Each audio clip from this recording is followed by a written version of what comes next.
আঙ্গুরগুলো bagging করতেছি আস্তে আস্তে।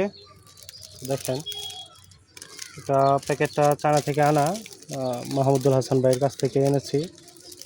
জানি না প্যাকেটটা কেমন, এটা উপরেটা একবার পাতলা লাগতেছে, যদি ছিঁড়ে যায় তাহলে তো ভালো না বেশি, আর যদি টিকে না ছিঁড়ে তাহলে মনে করব যে এটা ভালো ব্যাগ।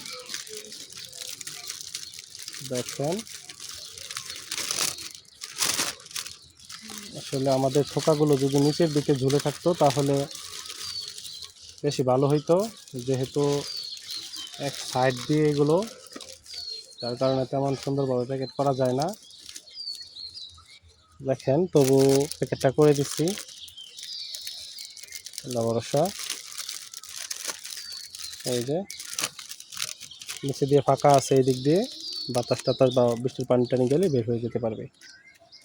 তো দেখেন, আস্তে আস্তে সব ব্যাগিং করতেছি। এদিকে ব্যাগিং করা হয়েছে, আরও কয়টা আছে এদিকে, এগুলো করব।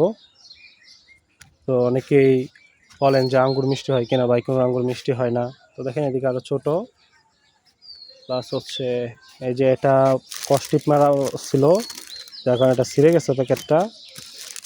এই যে আরও ছোট, প্লাস হচ্ছে এদিকে এই যে আছে, প্লাস এগুলো ব্যাগিং করতেছি, প্লাস এই যেগুলো ব্যাগিং করব।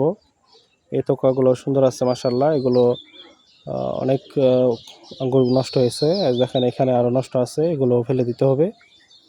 প্লাস হচ্ছে এই যে এদিকে আছে, এদিকে ব্যাগিং করছি, যতগুলো পারি করব। তো সবাই আমার জন্য দোয়া করবেন, আঙ্গুরগুলোর জন্য দোয়া করবেন। তো ধন্যবাদ সবাইকে।